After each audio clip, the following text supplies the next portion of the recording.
Hey, what's the one thing in common that Hall of Famers like Phil Mickelson, Tom Watson, Sam Snead, why they were able to play so competitively, successfully in major championships after the age of 50? Well, of course, it has to do with clubhead speed. So right after this, let's look at some aspects of how golfers that age, older, this might be you in your situation, are able to keep their clubhead speed or even gain clubhead speed as they get older. Stay tuned.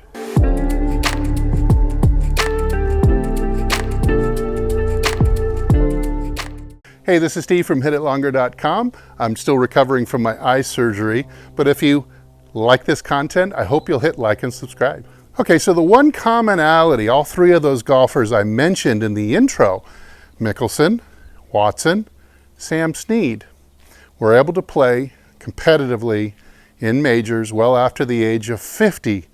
They kept their clubhead speed reasonably competitive with people that were less than half their age because they kept their swings long.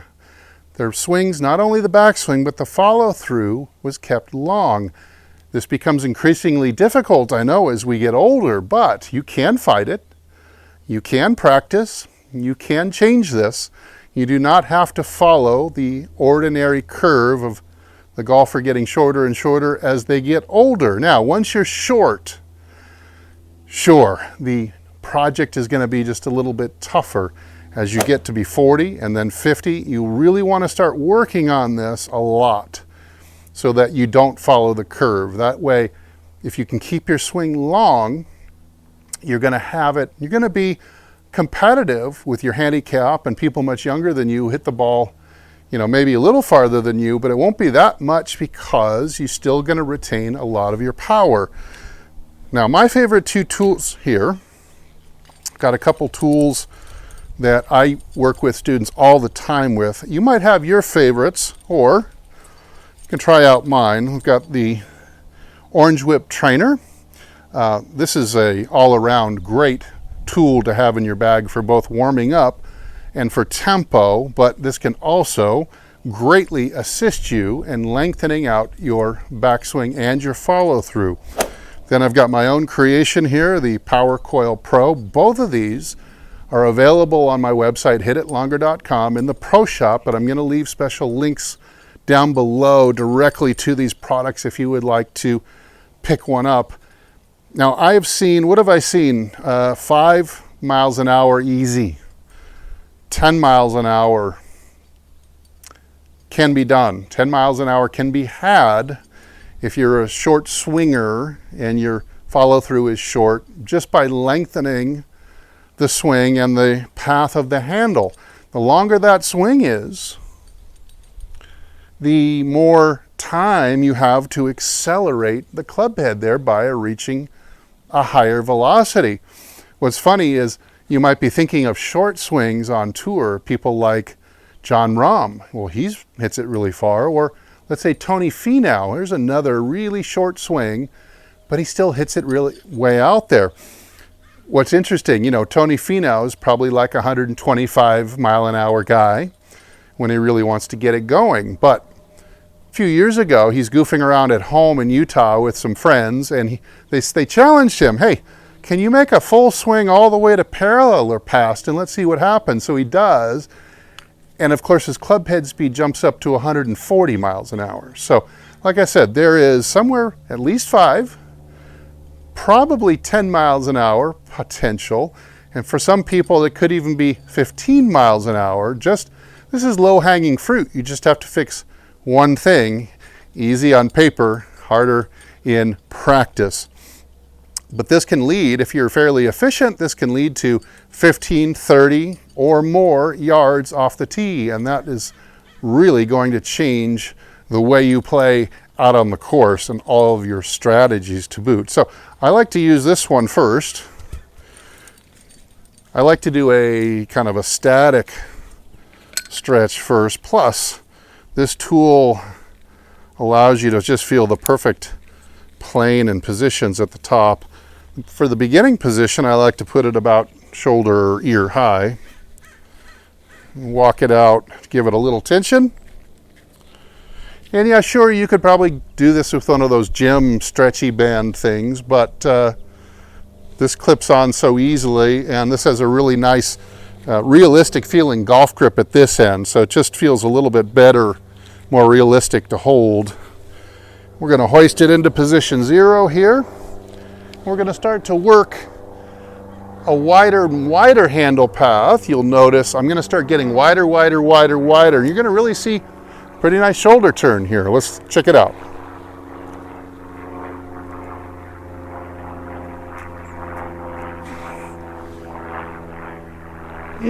That's a great stretch. So you can see that I'm fully parallel. This is assisting me in feeling and aiding to get more than a 90-degree shoulder turn. Perhaps I was 100, 110, who knows? Maybe even more degrees, certainly more than I'm used to doing lately. And I'm able to swing or get a feeling for swinging the club all the way to parallel. The one thing, pitfall you don't want to fall into when you're trying to swing longer, this is the trap, is to swing too vertically. It's a lot easier to get the club to parallel if you're above the plane. Swing flat like Hogan for one time and see how hard it is when you're a little below the plane to get the club around to parallel. You really have to wind up your body if you have it a little in a flat position. It makes you appreciate Hogan all the more. Let's give this one more stretch out here. Lots of tension. So one thing I love about this that you don't get in those exercise bands at the gym, this rubber is like triple thick.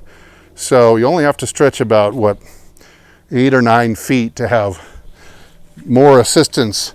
So what I like about this is you're not providing your own assistance with muscle force. Therefore, you can hold this stretch, which makes it so much more effective when you hold a stretch longer. Here we go.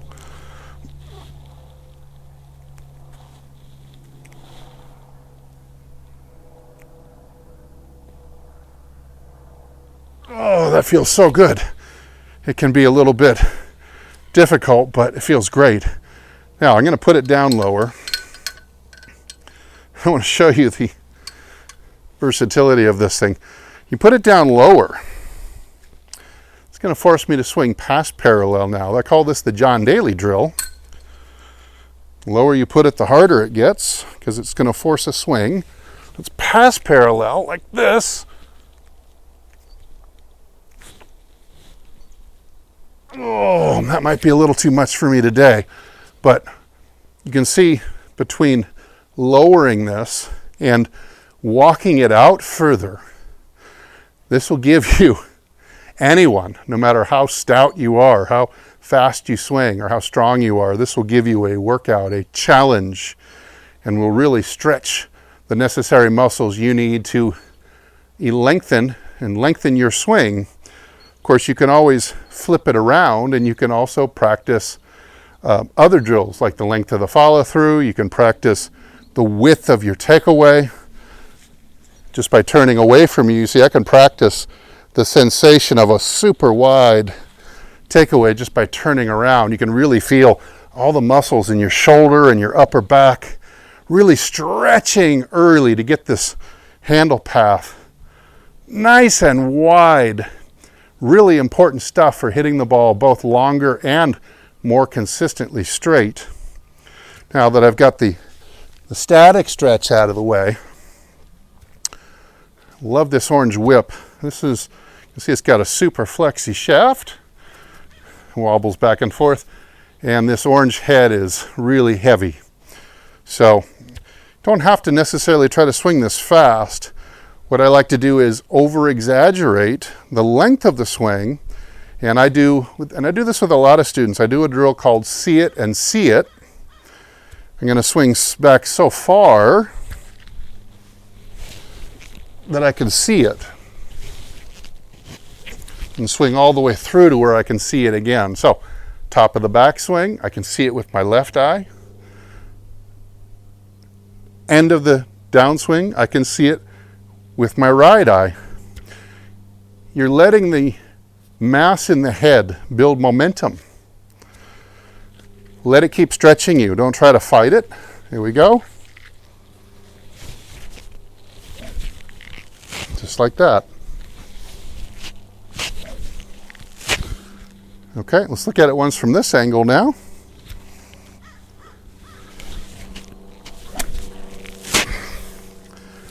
And slowly but surely, I start drilling the feels of a longer and wider, especially the backswing, giving me more potential to reach maximal club head speed down at the ball. Now, how are you going to work this into your game? Well, you're not going to jump this much. It's highly unlikely that you're going to, let's say you're like some of my students and your swing only goes to here. Well, it's going to be really hard to get there in one jump. What you're really after is just steady improvement over time. It doesn't mean you can't try to stretch the practices and over-exaggerate them. There's nothing wrong with that. But in real world, slow, steady increments is actually dramatic progress. What I suggest you do the first time you get over the ball is, set aside maybe 10 or 12 golf balls and call it your John Daly drill, whatever you want to call it. And try to feel the same wind-up you were doing in practice in your yard or living room, whatever. But only try to hit the ball with your driver maybe 100 yards. So you're just trying to find it again. Wind up, pause, and come back down and just try to meet the ball and not whiff. If you try to do something different, you've got to sacrifice something when you do something different. You're either going to sacrifice speed or you're going to sacrifice contact. It's got to be one or the other. You cannot do something this mechanically different and be so precise through that perfect spot in space to hit a ball solidly at speed. So you're not going to worry about contact. Just grade yourself on how well you were able to repeat the practice swing you were going for. Film yourself, give yourself feedback, or have a friend watch you and say, yeah, that's, with one student, I like to put it on a 10 scale. So we call 10 parallel. 7 is usually about here, and 6, 7, 8, 9, 10. That's one way you can do it as a scale. Of course, past parallel would be 11, 12, 13, like John Daly would be a 21 maybe. But get feedback.